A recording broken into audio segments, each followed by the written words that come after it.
in the remote wilderness of Yellowstone National Park, where ancient predator-prey relationships have governed survival for thousands of years. Wildlife photographer Jake Thompson thought he understood the brutal realities of nature. With over 20 years documenting wildlife behavior in some of America's most dangerous territories, he believed he had witnessed every possible interaction between the park's magnificent creatures, but nothing could have prepared him for what he would observe on that crisp September morning when a desperate Mustang Mare did the unthinkable. She approached a massive grizzly bear and begged for help. What happened next would challenge everything scientists knew about animal communication, empathy, and the surprising bonds that can form between natural enemies. This extraordinary encounter between a mother's love and an unlikely savior would not only shock the wildlife community, but redefine our understanding of intelligence and compassion in the animal kingdom. The morning mist clung to the Lamar Valley as Jake Thompson adjusted his telephoto lens, preparing for what he hoped would be a productive day, photographing Yellowstone's famous Mustang herds. At 43 years old, Jake had built his career capturing the raw beauty and harsh realities of wildlife, but the remote northern reaches of the park still held mysteries that fascinated him. Through his viewfinder, Jake spotted a small band of wild horses grazing near Soda Butte Creek, their breath creating small clouds in the crisp autumn air. The lead mare, a stunning chestnut with a flowing black mane, was keeping watch while her young colt, a beautiful bay foal no more than 4 months old, played near the water's edge. The mare, whom Jake mentally named Courage for her alert and protective demeanor, was clearly an experienced mother. Her intelligent, dark eyes constantly scanned the surrounding landscape for threats while allowing her colt the freedom to explore. The young horse, with his reddish-brown coat gleaming in the morning sun, seemed blissfully unaware of the dangers that lurked in this pristine wilderness. Jake had been photographing this particular family for several weeks, documenting the colt's development and the mare's teaching methods. But this morning, something felt different. Courage seemed more agitated than usual, her ears constantly swiveling and her nostrils flaring as if detecting a scent that troubled her. The danger revealed itself suddenly and catastrophically. As the playful colt ventured closer to the creek's edge, the ground beneath his feet gave way. The recent autumn rains had undermined the bank, creating a hidden sinkhole disguised by overhanging grass. In an instant, the young horse disappeared into what Jake quickly realized was a deep, muddy pit. Courage's reaction was immediate and heart-wrenching. She galloped to the edge of the hole and began circling frantically, whinnying desperately as she tried to find a way to reach her trapped foal. Jake could hear the colt's frightened cries echoing from below, and through his telephoto lens he could see the young horse struggling in thick, sucking mud that threatened to pull him deeper with each movement. The mare's attempts to help were futile and dangerous. Every time she tried to approach the unstable edge, more dirt and debris cascaded into the pit, worsening her colt's situation. Jake watched in agonized fascination as Courage seemed to recognize the impossibility of her situation. She was too heavy to safely approach the edge, too large to fit into the narrow opening, and completely helpless to save her drowning foal.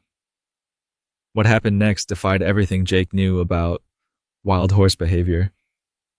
Instead of continuing her frantic circling or calling to the rest of the herd for help, Courage suddenly stopped and stood perfectly still. Her head lifted, her ears pricked forward, and she began making a series of sounds Jake had never heard from a horse before. Low, guttural calls that seemed almost like communication. Following Courage's gaze, Jake felt his blood run cold. Approximately 50 yards away, partially concealed by a stand of aspen trees, stood the largest grizzly bear he had ever seen in Yellowstone. The massive male, his silver-tipped fur marking him as a mature adult, was watching the unfolding drama with obvious interest. In the natural order of things, this should have been the moment Courage fled to save herself. Grizzly bears were the apex predators of Yellowstone, and horses represented potential prey despite their size and speed. But instead of running, Courage did something that would haunt Jake for the rest of his life. She began walking directly toward the bear, her calls becoming more urgent and purposeful with each step. Jake's finger trembled on the camera shutter as he realized he was about to witness either a remarkable rescue or a terrible tragedy. The desperate mother was about to ask her natural enemy for help, and somehow Jake sensed that the bear was actually listening. Jake's heart pounded as he watched the impossible scene unfold through his camera lens. Courage approached the massive grizzly bear with a behavior that contradicted every instinct evolution had given her species. Instead of the typical flight response horses displayed when encountering predators, the desperate mare was deliberately seeking out the one creature in Yellowstone that could easily kill her. The grizzly, whom Jake estimated to weigh at least 800 pounds, stood motionless as Courage stopped approximately 20 feet away. The bear's intelligent brown eyes studied the agitated mare, and Jake could swear he saw recognition in the animal's expression, not just awareness of potential prey, but understanding of the situation's urgency. Courage began what could only be described as a plea. She lowered her head toward the bear, then lifted it toward the pit where her colt's increasingly weak cries could still be heard. She repeated this gesture several times, her body language becoming more desperate with each repetition. Between these gestures, she made soft nickering sounds that carried across the morning air with heartbreaking clarity. The bear's response was extraordinary. Instead of viewing the approaching horse as an opportunity for an easy meal, the grizzly seemed to be processing Courage's communication attempts. His massive head turned toward the pit, then back to the mare, as if he was beginning to understand what she was asking. Jake documented every moment, knowing that what he was witnessing would either be dismissed as anthropomorphization or recognized as one of the most remarkable examples of interspecies communication ever recorded. The bear took several steps toward the pit, with Courage following at a respectful distance, continuing her urgent vocalizations. When the grizzly reached the edge of the sinkhole, he peered down at the trapped colt with obvious interest. The young horse, now exhausted from his struggles and sinking deeper into the mud, looked up at the bear with eyes that reflected both terror and a strange kind of hope. The natural fear response that should have driven the colt into panicked thrashing seemed subdued, as if even he somehow understood that this predator might be his only chance for survival. The bear circled the pit several times, assessing the situation with the methodical intelligence that had made grizzlies such successful survivors. Jake watched in amazement as the massive animal seemed to be formulating a plan. The bear's examination was thorough and purposeful, testing the stability of different sections of the edge, gauging the depth of the hole, and evaluating the colt's position. Courage remained nearby throughout the bear's assessment, her behavior now showing a remarkable combination of hope and trust. She had somehow made the decision to place her colt's life in the hands of her natural enemy, and her body language suggested she believed the bear would help rather than harm. The breakthrough came when the grizzly identified a section of the pit's edge that appeared stable enough to support his weight. The bear's response to this discovery was immediate and decisive. He began digging. Using his massive claws and incredible strength, the grizzly started enlarging the opening and creating a gentler slope that might allow the trapped colt to escape. Jake's camera captured every moment of the bear's deliberate rescue effort. This was no random act of animal curiosity. It was a conscious decision to help, executed with intelligence and remarkable gentleness for such a powerful predator. The bear worked steadily, pausing occasionally to check on the colt's condition and to acknowledge Courage's continued presence with brief glances in her direction. As dirt and debris flew from the bear's powerful excavation efforts, Jake realized he was documenting something unprecedented in wildlife behavior. A grizzly bear actively working to save the life of what should have been prey, in response to a desperate mother's plea for help. The rescue operation that unfolded over the next hour challenged every scientific understanding of predator-prey relationships and animal intelligence. Jake continued documenting the unprecedented scene as the massive grizzly bear worked with systematic determination to free the trapped Mustang colt. The bear's approach was remarkably sophisticated. Rather than simply digging randomly, the grizzly had identified the optimal angle for creating a ramp that would allow the young horse to escape. Using his powerful claws, the bear carefully removed sections of the pit's wall while simultaneously pushing mud and debris toward the bottom to create stable footing for the weakening colt.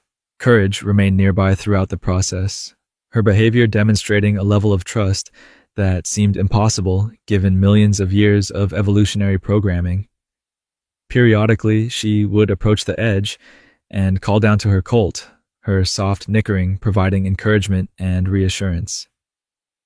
The young horse responded to his mother's voice by lifting his head and attempting to move toward the sound, though his struggles were becoming increasingly feeble.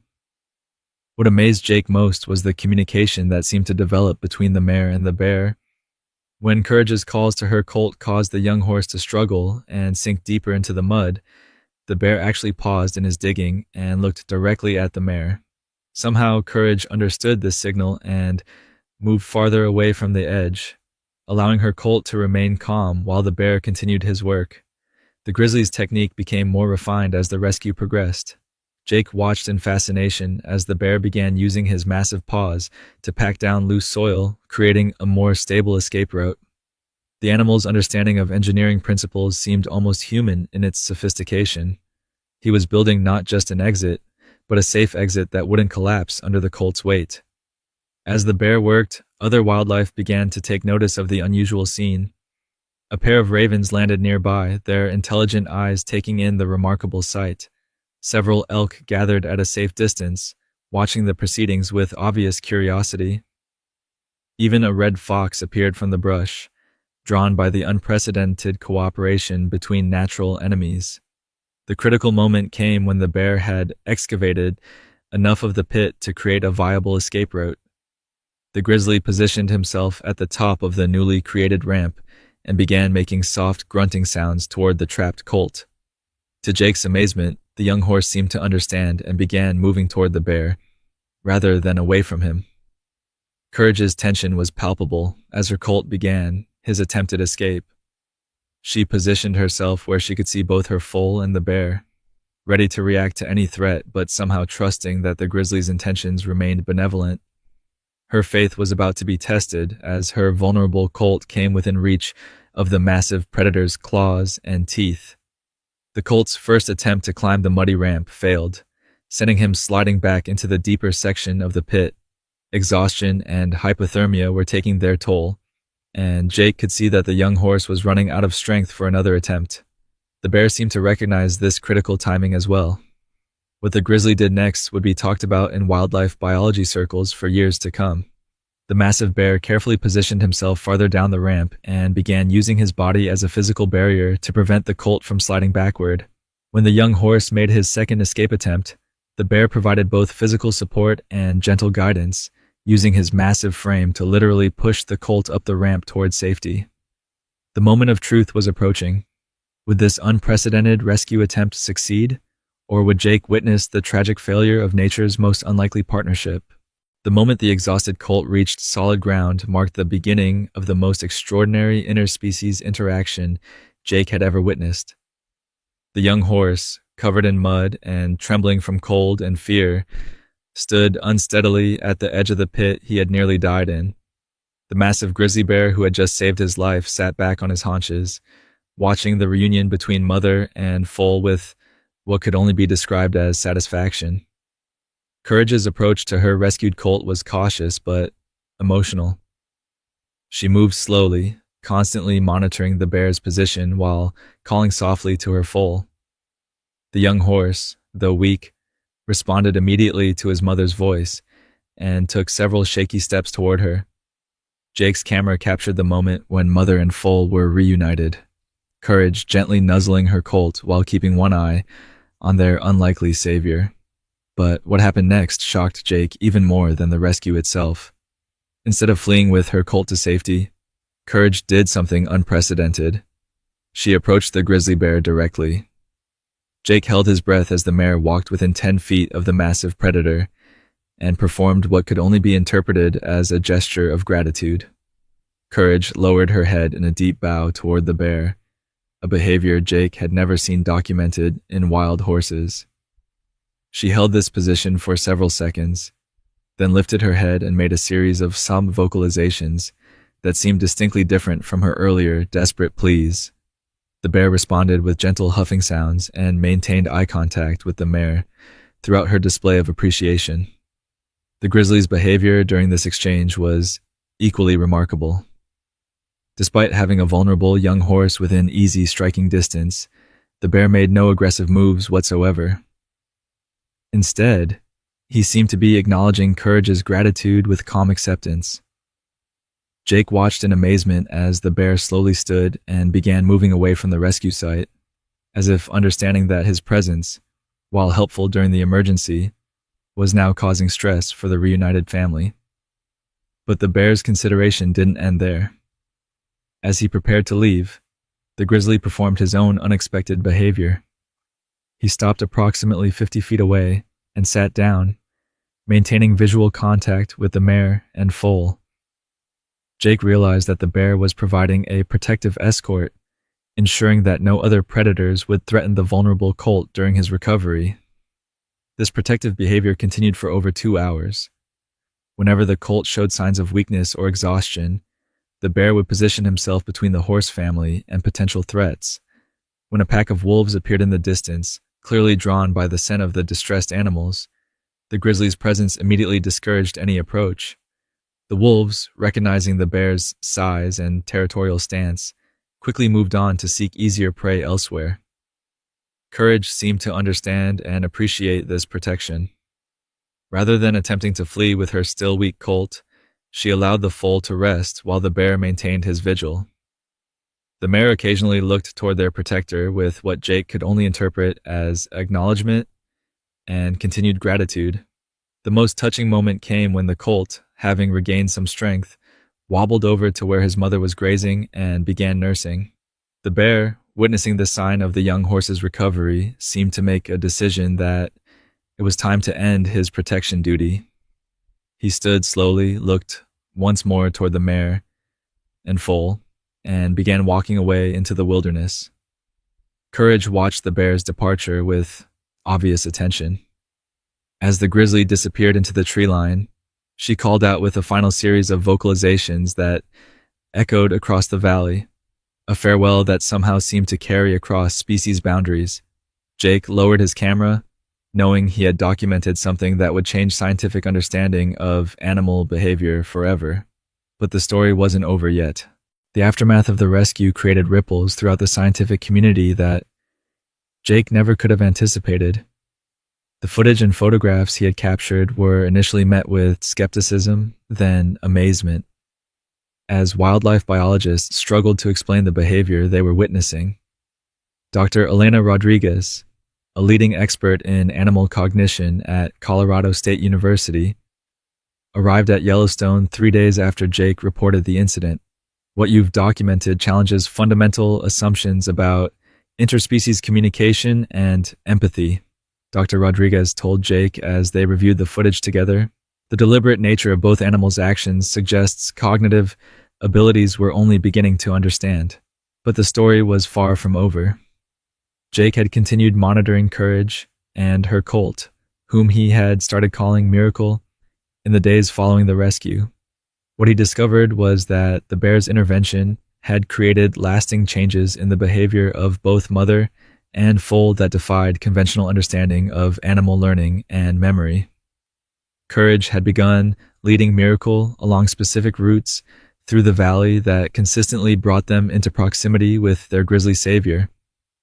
The bear, whom park rangers had identified as Bruno, a 15-year-old male known for his unusually calm temperament, seemed to recognize the horses when their paths crossed.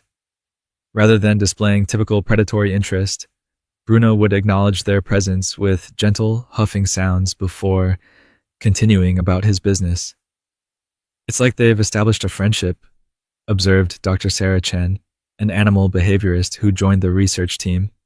"The mare actively seeks out the bear's presence, and the bear tolerates the horses in ways we've never documented before."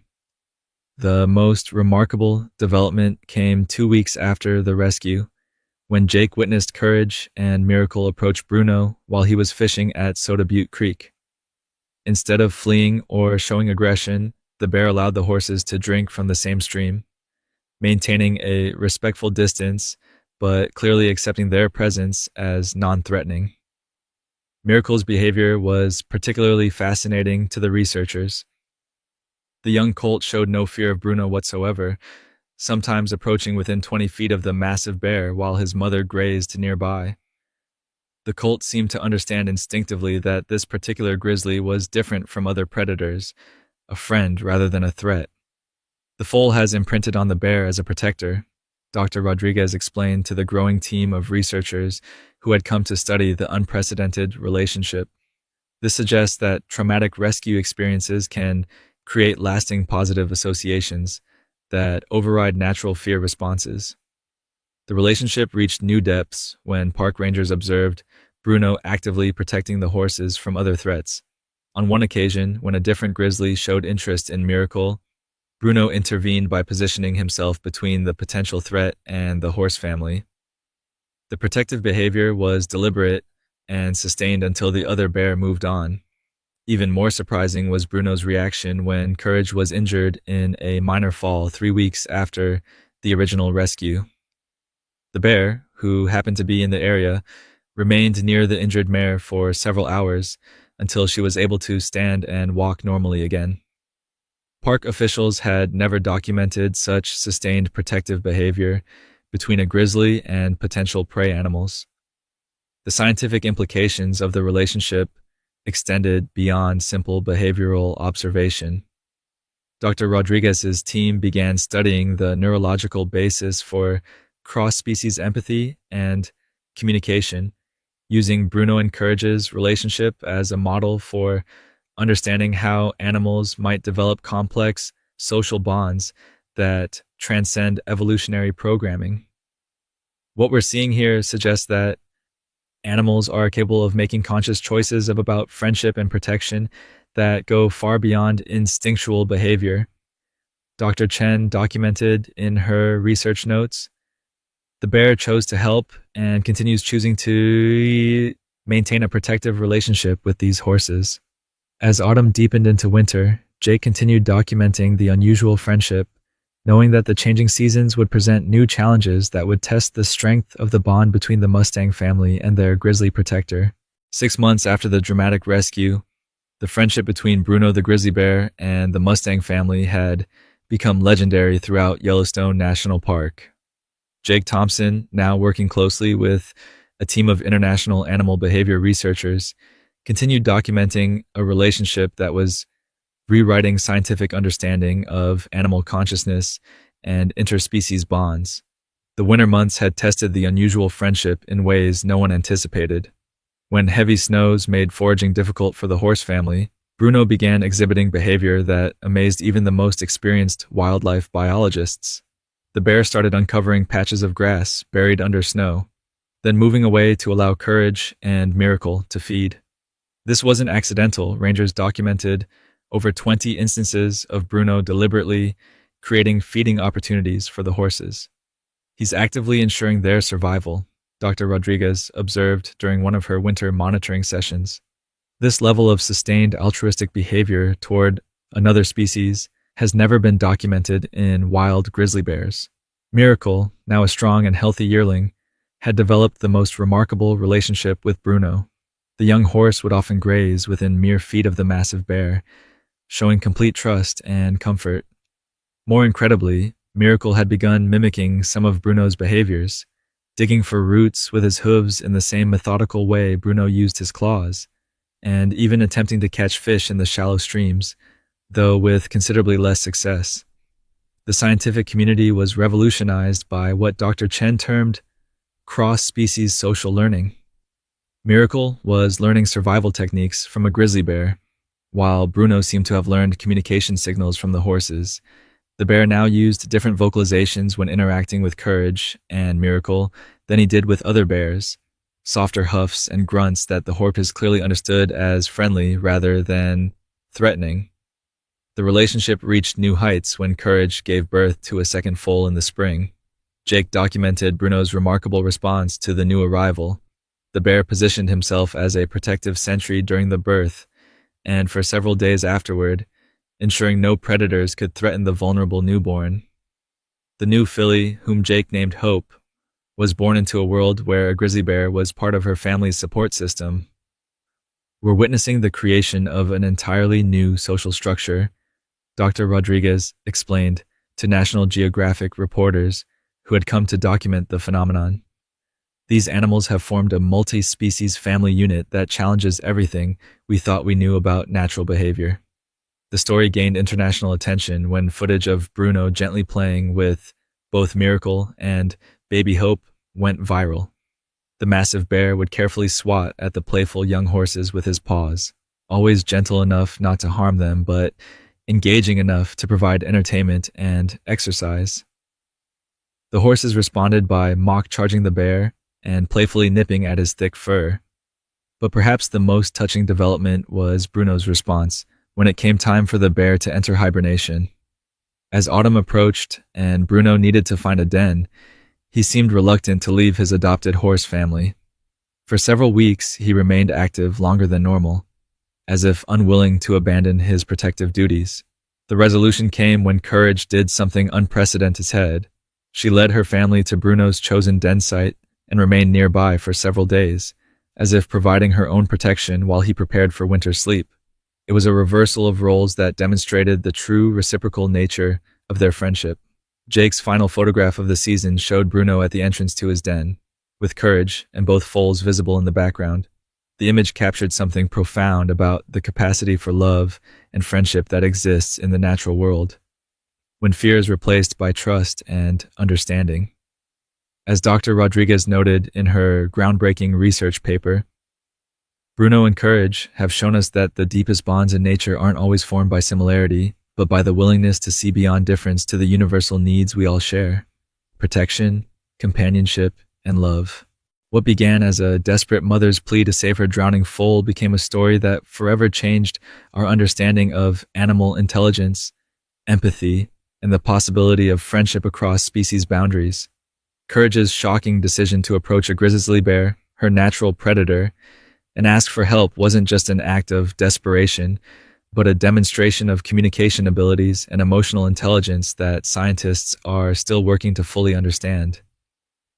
Bruno's response was equally remarkable.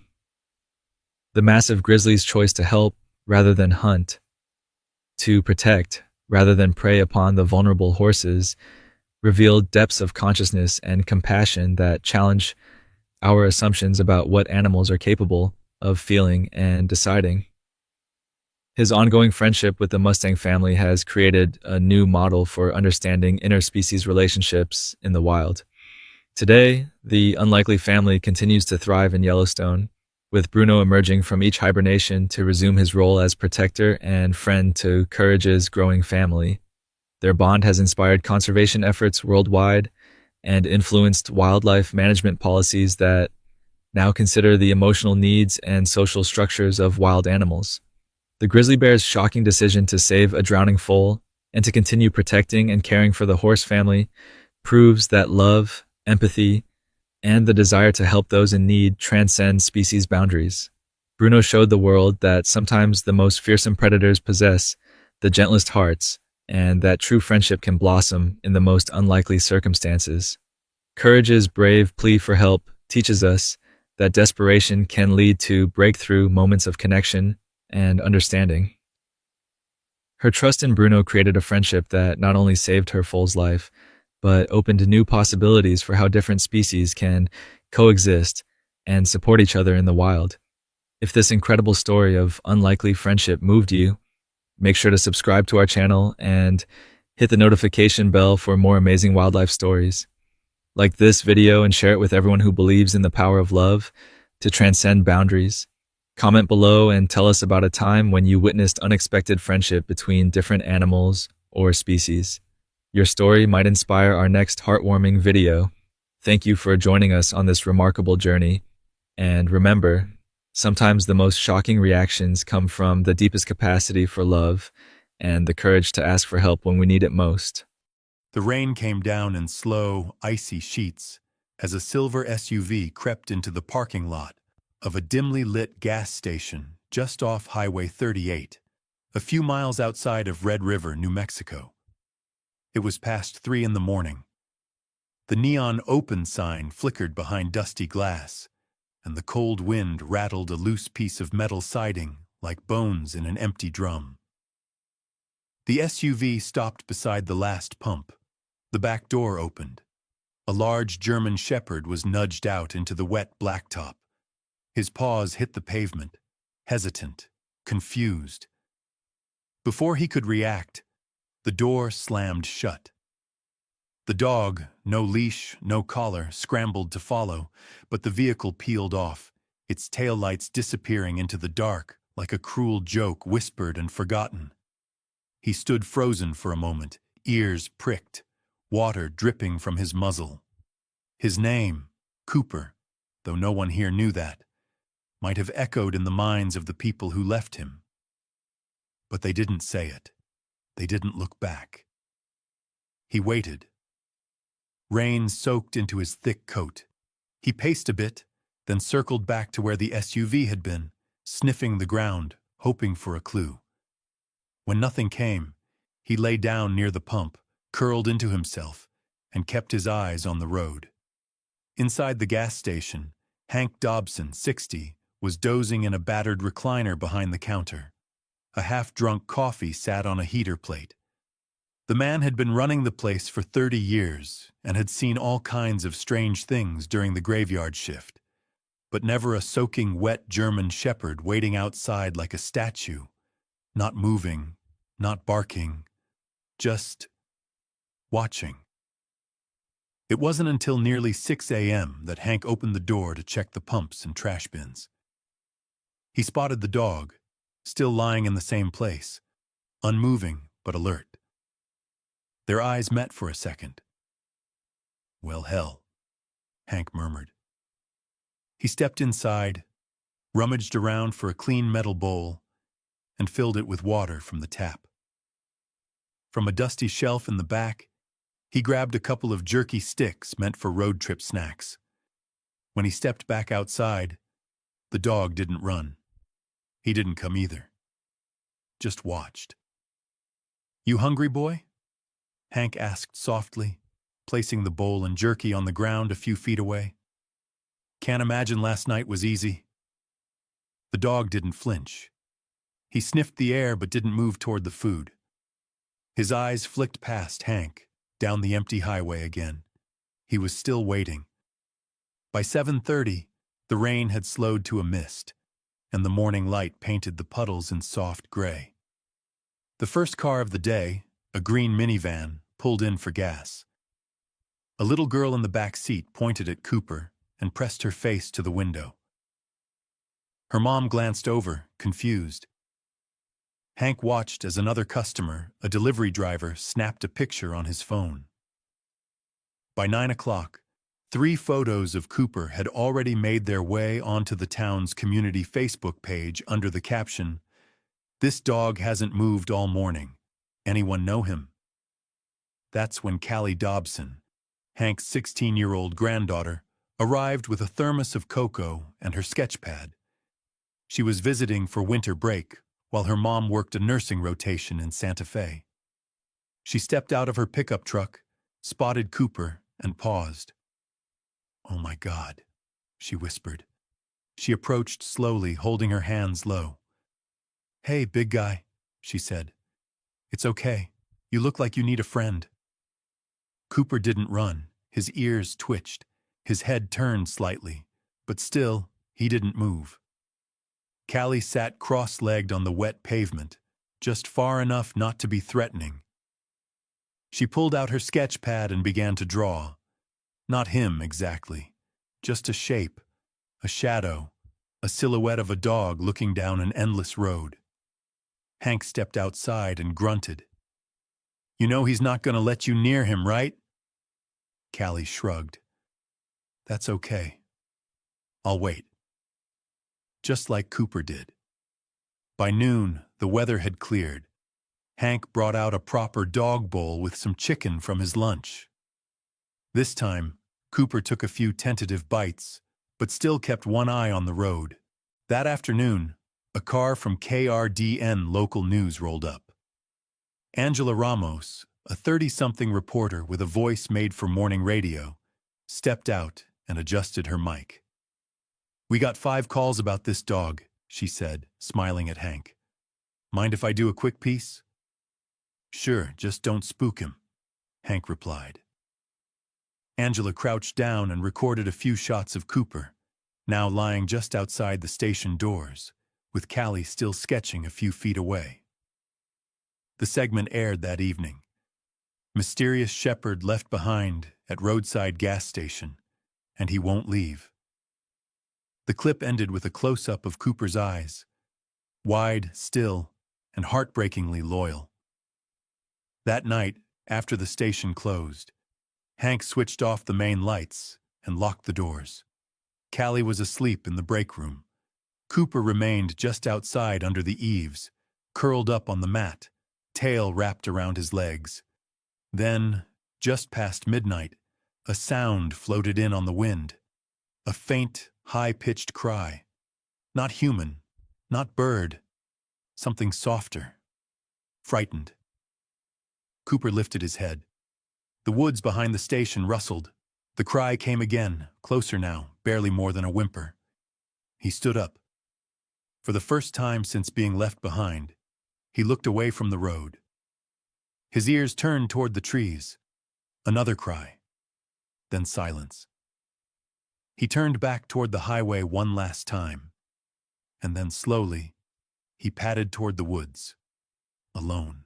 The pine woods behind the gas station were thick and tangled, an old-growth patch stretching up the hill and into shadow. Moonlight filtered through the branches like shattered glass, casting long, narrow beams across the underbrush.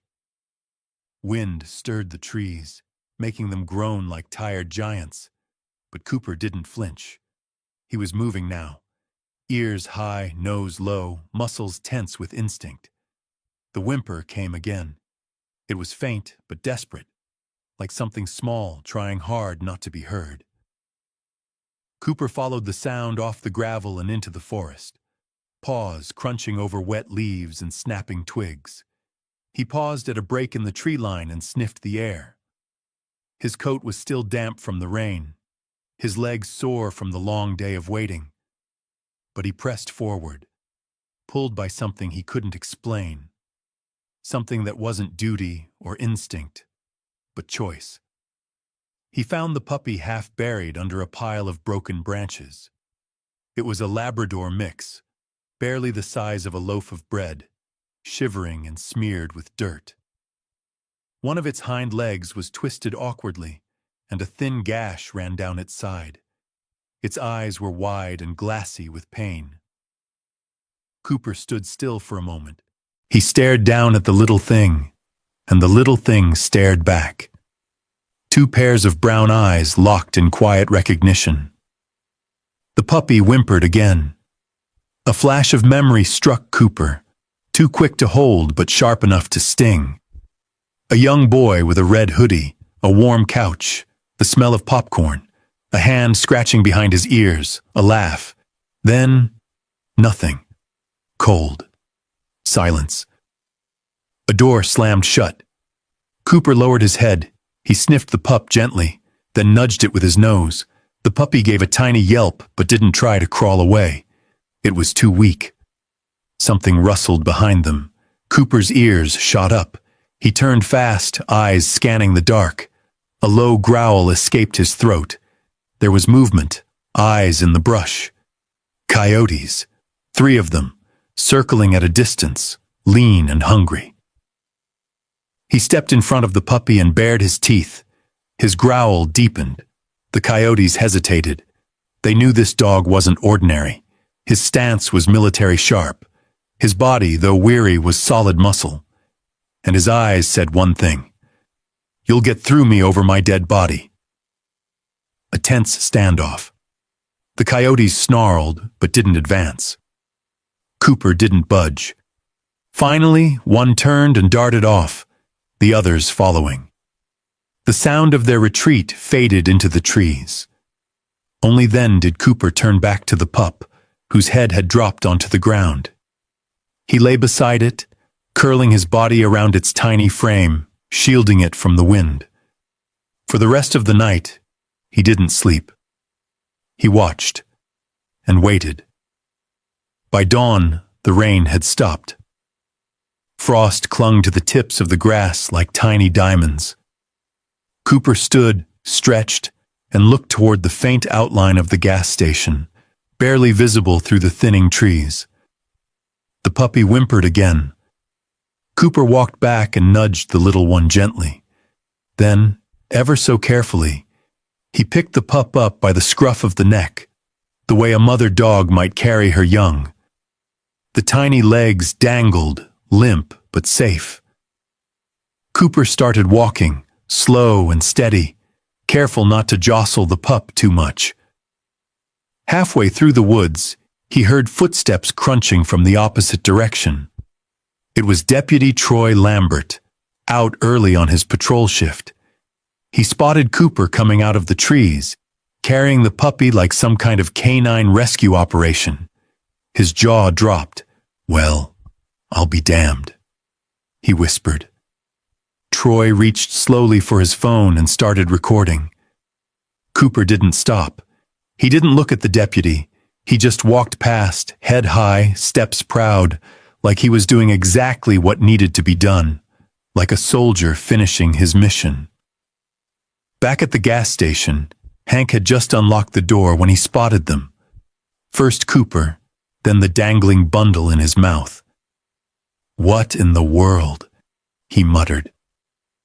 Callie rushed outside, her breath catching in her throat.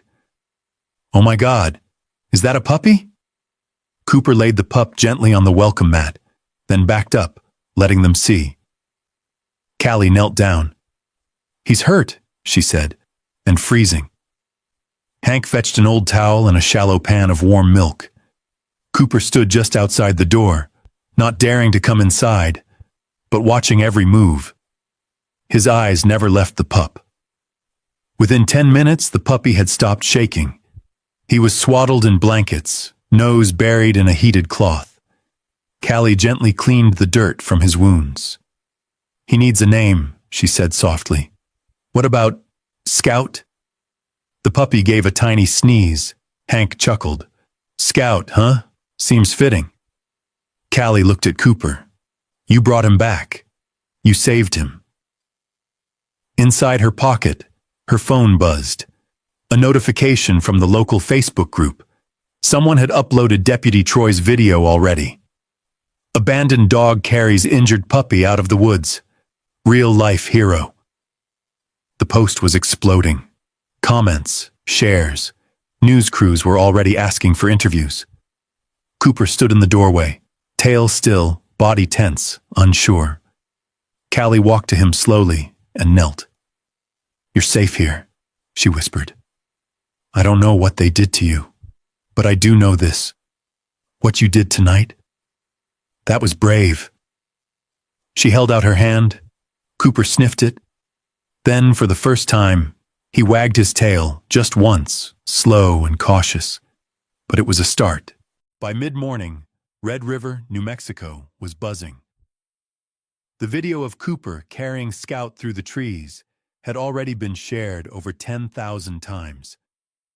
People from all over the state, and soon the country, were talking about the guardian shepherd. Some called it a miracle. Others called it the kind of story the world needed right now. But everyone agreed on one thing. This dog wasn't just any dog. Cooper and Scout, still weak from their ordeal, had taken up a spot near the front counter of Hank's gas station. Scout slept curled up on an old wool blanket, his bandaged legs sticking out, while Cooper sat beside him, chest tall, eyes watchful. He wasn't just guarding the pup. He was watching the door, the street, the world, waiting for something, or maybe for someone. Customers who normally just pumped gas and left now lingered. Some brought snacks. Others came just to look at the two dogs. Many tried to pet Cooper, but he wouldn't let them. He tolerated Callie. Only her. Angela Ramos from KRNV Channel 6 arrived with a camera crew just after lunch. "I'm here to meet the real-life hero," she said, setting up a tripod while her cameraman adjusted the lens. She looked at Hank.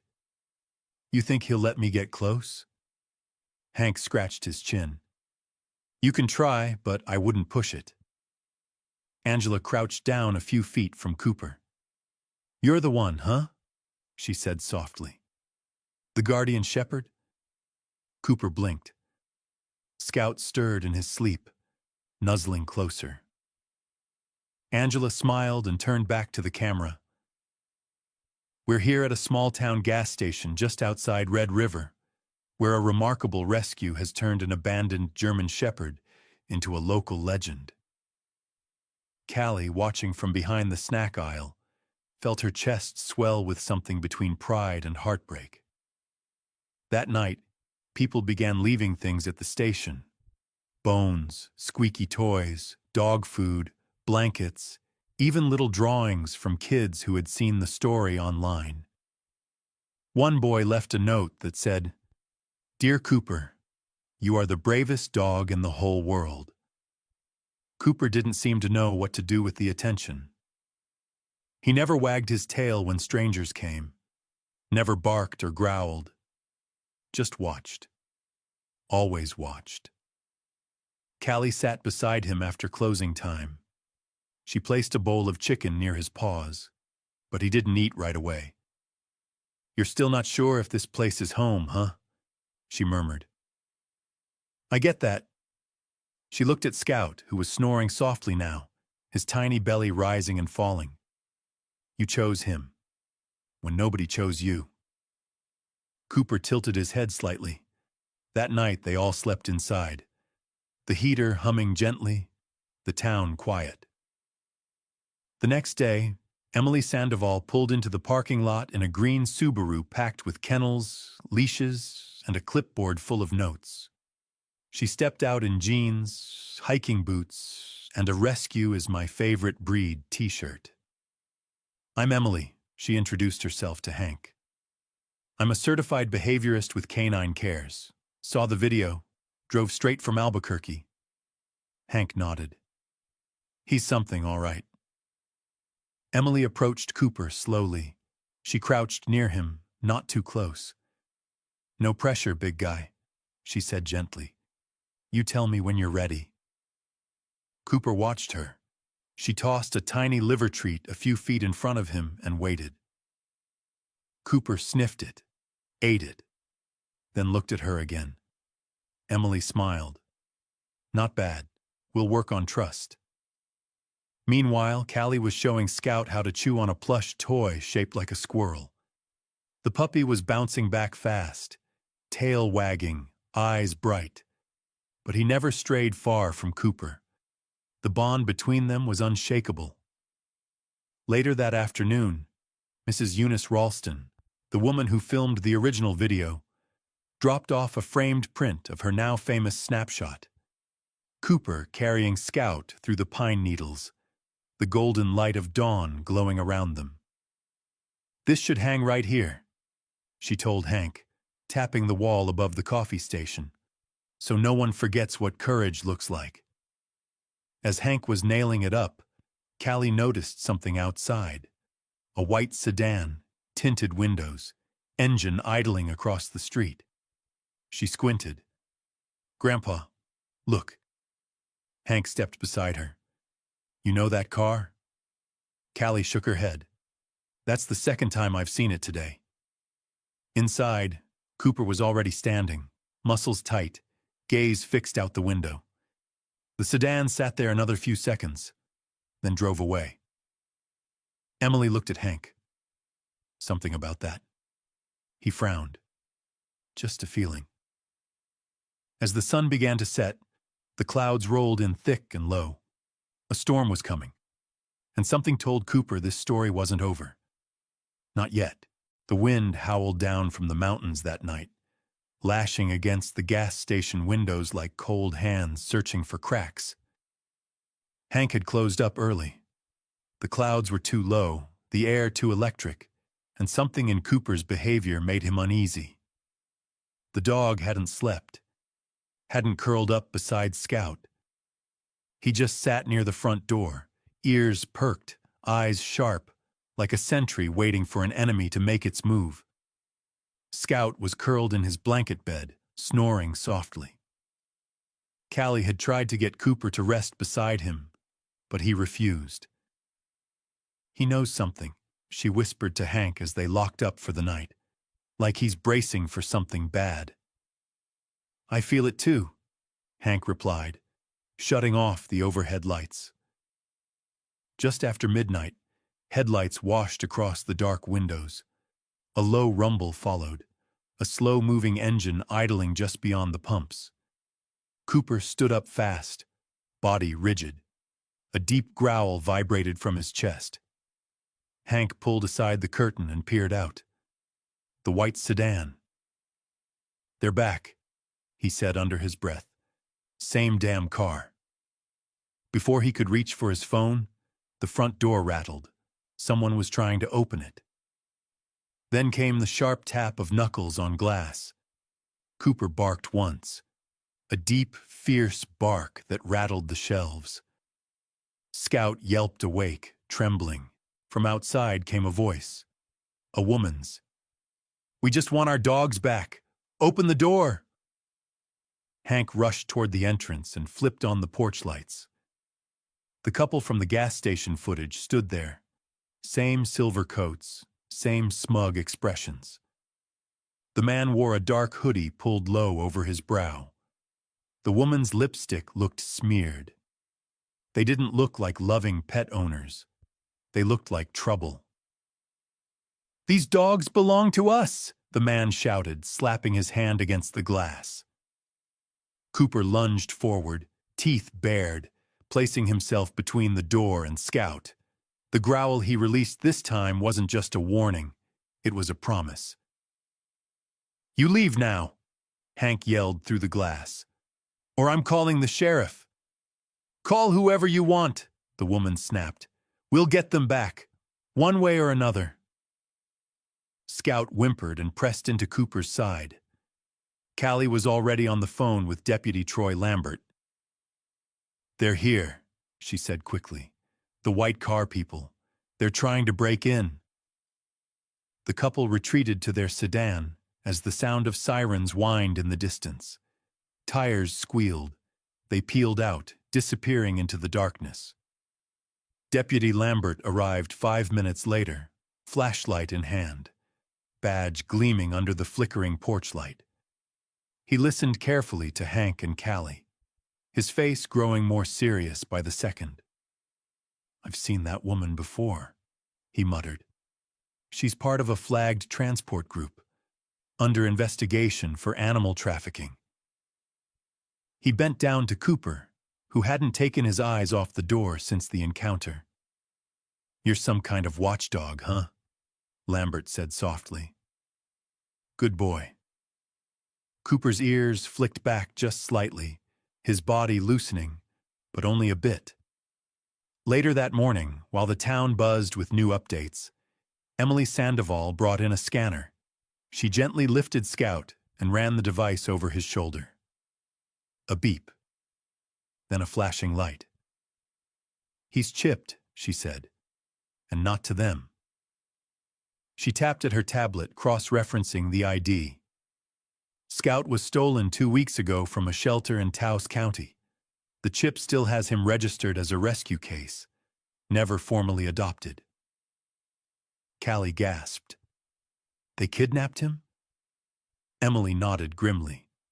"And abandoned him when he became sick or too expensive. It's common in underground breeding and flipping rings. Dogs are commodities to people like that." "They're not getting near him again," Hank said firmly.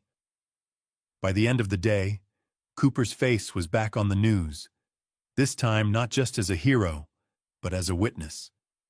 Local reporters called it a potential breakthrough in an ongoing investigation.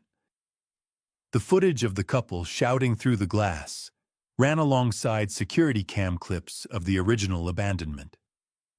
People in town began driving by just to honk and wave. Children left handmade signs on the windows. "Stay strong, Cooper, and Scout's guardian forever."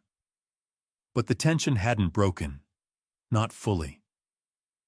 That night, Hank kept a loaded flashlight and his phone beside the bed. He couldn't sleep.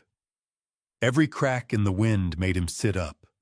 Every creak on the porch made Cooper rise from his place near Scout. Before dawn, someone knocked. This time, it was Deputy Lambert again. He had paperwork in his hands and a smile tugging at the corner of his mouth. "The state's pressing charges against the couple," he announced. "Transporting stolen animals, reckless endangerment, attempted theft." Callie rushed forward. "What about Cooper and Scout? Are they safe now?" "They'll have to go through a custody hearing," Lambert said gently. "But based on everything, you've got a damn good case." Cooper exhaled through his nose like he understood. Hank looked down at both dogs, one big, one small, both changed forever. "We're not just gonna fight for them," he said. "We're gonna win." The courthouse in Red River wasn't much to look at. Just a red brick building tucked between a diner and the post office. But that morning, it felt like the center of the universe. People packed the wooden benches inside the courtroom, some clutching homemade signs that read things like "Justice for Scout" and "He waited." "He protected." "He deserves better."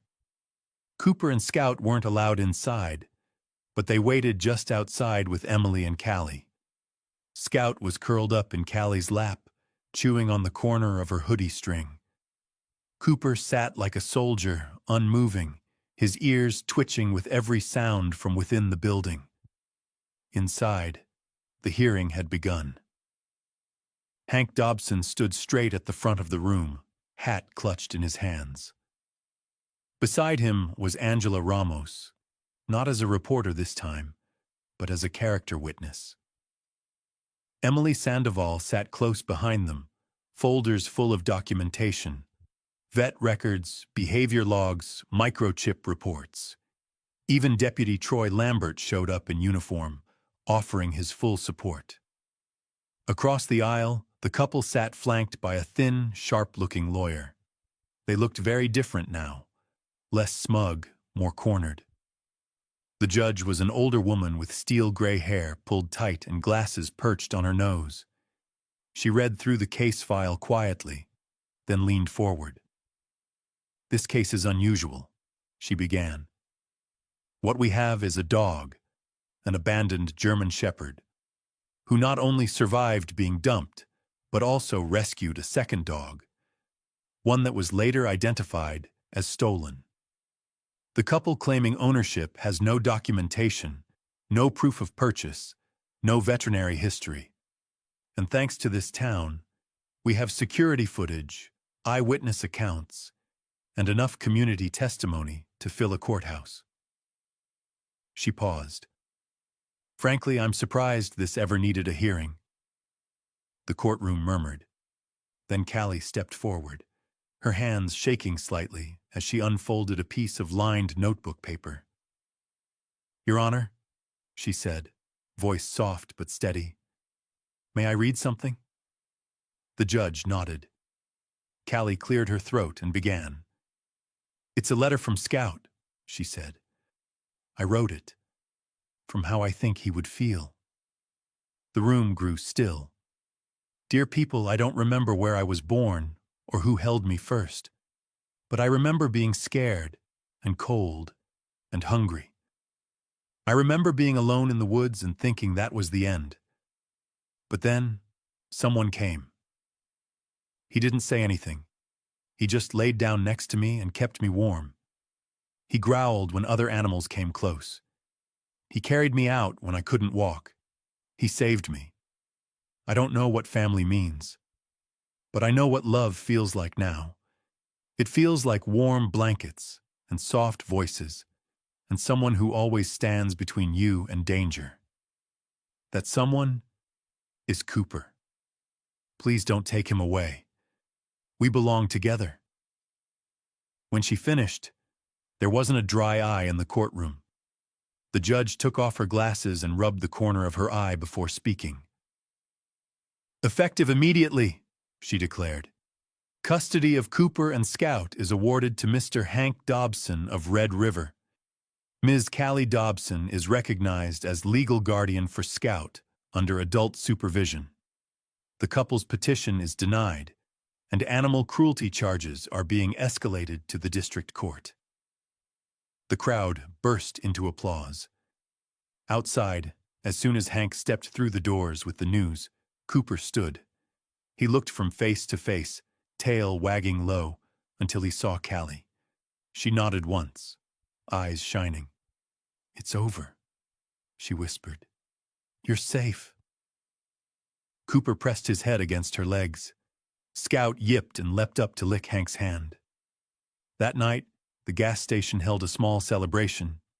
Neighbors brought cupcakes and hot cider. Someone donated a carved wooden sign to hang above the entrance. The Guardian Pump. The letters were bold and elegant, with a small outline of a shepherd's silhouette beneath it. Angela Ramos returned, not for an interview, but just to drop off a framed copy of the town newspaper headline, "The Shepherd Who Waited and Then Chose to Act." The photo showed Cooper standing in the doorway of the station, Scout curled up beside him, the sun rising behind them. Later, long after the crowd had gone, Hank sat outside in an old rocking chair, sipping tea. Callie leaned against the wall beside him, Scout fast asleep in her lap. Cooper lay on the steps, ears twitching, eyes half closed. "You know," Hank said softly, "I've run this place for 30 years. Thought I'd seen everything." Callie smiled. "Until a hero showed up at your pumps." He chuckled. "Yep, and he brought a little sidekick with him." Cooper's tail thumped once. Above them, stars blanketed the New Mexico sky. And for the first time in a long time, everything felt still. Safe. Loved.